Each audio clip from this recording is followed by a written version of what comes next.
What is up guys, it's Solheim here, back with another Wrath of the Lich King video.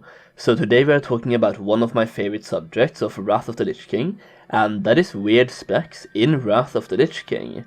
When I say weird specs, I mean specs that would not be normally played, or maybe just switching things around to play the class or spec in a completely different way than what was originally intended. A couple of quick examples here that some of you may be familiar with is the Warlock tank, which is a spec used on a couple of raid boss fights in the Burning Crusade, and this is one of the specs that we will be talking about in this video, as it is also used on at least one specific boss fight in Wrath of the Lich King. Another spec that we will be talking about is the Two-Handed Enhancement Shaman, which was a huge thing in Wrath of the Lich King, and got even bigger over time, as there are multiple compilation videos of Two-Handed Enhancement Shamans on YouTube that gained traction back in the OG Wrath and Cataclysm days, which made a lot of Enhancement Shamans want to try out this two-handed spec. So let's just get right into it.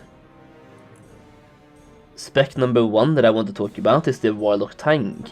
This is arguably the most boring spec on this list, as it's a spec that many of you will already have heard about, and it's not really a new spec specific to Wrath of the Lich King. That being said, it is still considered a weird spec in pretty much every aspect, as Warlocks are not intended to tank or supposed to tank at all, and when they do, they usually use their Void Walkers as tanks. That being said though, with this spec, you are equipping yourself with as much stamina as possible, and you are the tank, a literal Warlock tank.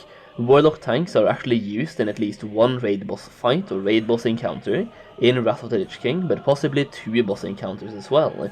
The first encounter is Mimiron in Ulduar, where your main job will be to tank the head and kite the head, especially in the air phase, when tanks can't take it.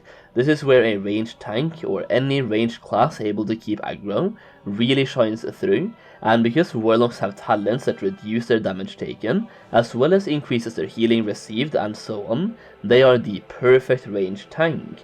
Not only that, but they also have Searing Pain, which allows them to keep threat easily.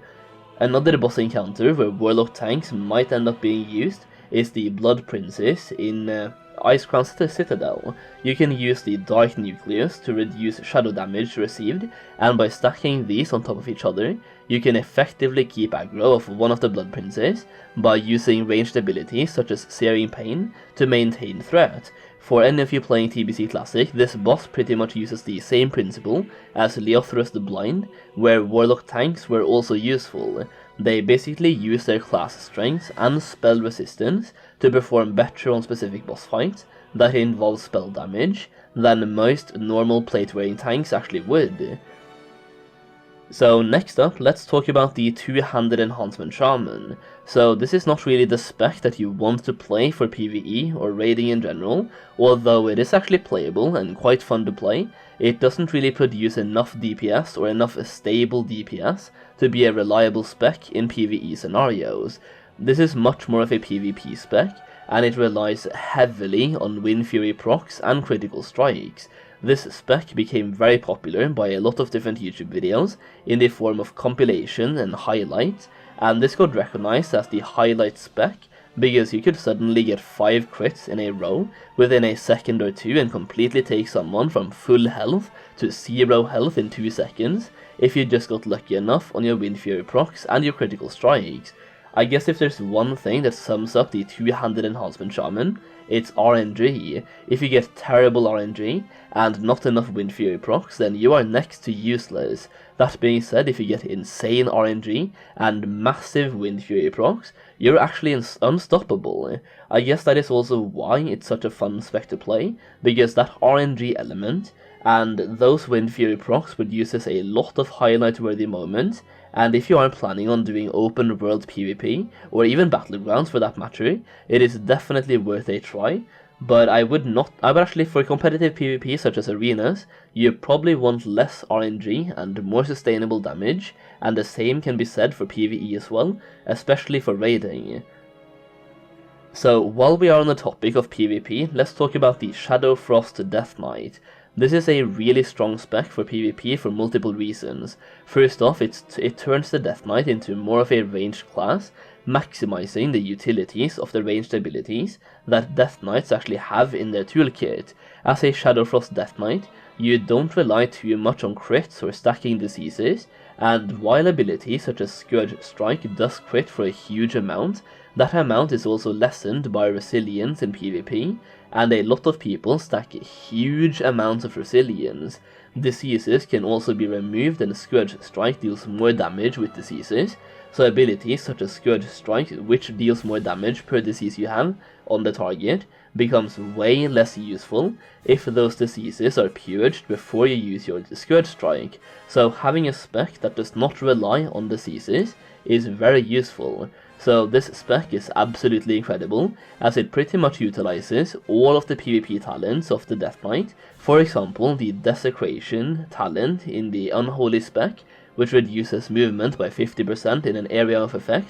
Impurity lets your spells benefit from attack power, which is great because you want to use ranged abilities, such as Icy Touch and even Death Coil. Reaping has a chance to convert blood runes into death runes, which basically allows you to spend a blood or death rune on Icy Touch, which lets you spam more Icy Touches.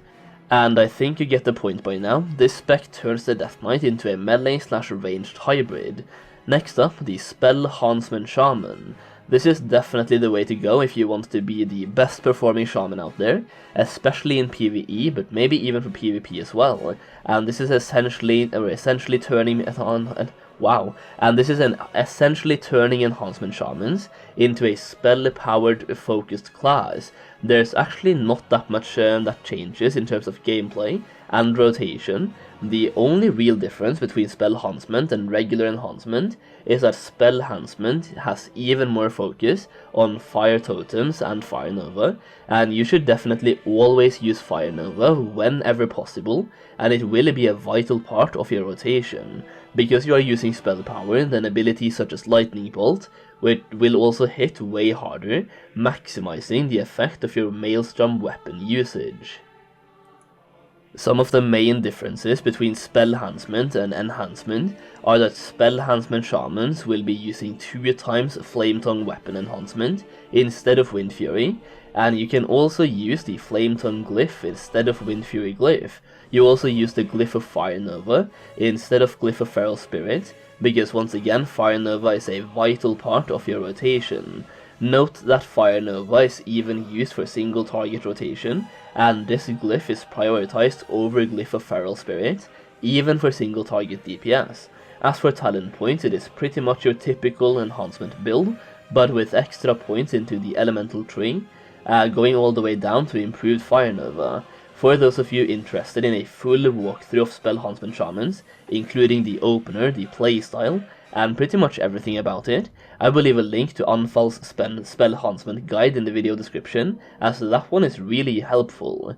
Next up, the last one for today, and that is Dual Wielding Unholy Death Knights. This is another one of those fun type of specs, not really meant to be performing like top tier DPS, but honestly, this spec is actually quite good.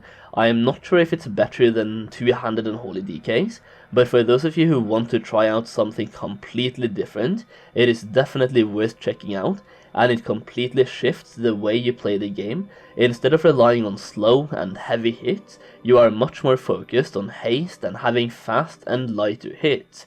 A friend of mine that is raiding in a competitive Realm First guild on Warmain has a dual wielding Unholy Death Knight that has been outperforming every other DK in the team, so this spec definitely has potential to perform quite well. One of the main differences between dual wield Unholy and regular two-handed Unholy is that you attack faster. I guess this is obvious, but hold on, this brings with it a lot of benefits. Slower attacks means that rune-consuming abilities such as Plague Strike and Scourge Strike actually hits harder, which is technically a DPS increase, which is why most people choose to go two-handed Unholy. That being said though, a lot of your damage as Unholy actually comes from auto attacks, and if you go with a dual wield spec, then you will get a lot faster attacks from your auto attacks. Stack that with a talent like Necrosis, which makes it so your auto attacks deal an additional 20% shadow damage, and your auto attack damage scales up even further. You also have a talent called Blood Caked Blade, which makes it so your auto attacks have a chance to cause an additional strike, which hits for 25% weapon damage, plus extra damage for each of the diseases that you have on the target.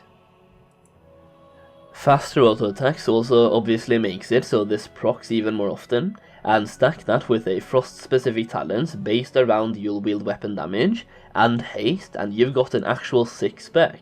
This spec right here is just an example of how the Wielding Unholy can be done, but I would also put a talent point into the Ghoul Frenzy talent, which gives your Ghoul a temporary plus 25% haste boost for 30 seconds, increasing the damage of your Ghoul as well. One more thing to note is that you will prioritize Death and Decay over Scourge Strike even on single target, but I actually think that is for Two-Handed Unholy as well, but especially as dual wield, since your Scourge Strikes will deal even less damage, so your Unholy runes are much better spent on Death and Decay. Alright, that is pretty much it. If you made it this far into the video, comment Wrath Hype down below so I know you're one of the real ones. If you enjoyed the video, make sure you give it a like, and smash that subscribe button for more Wrath of the Lich King Classic content. Thank you so much for watching, and I'll see you again very soon.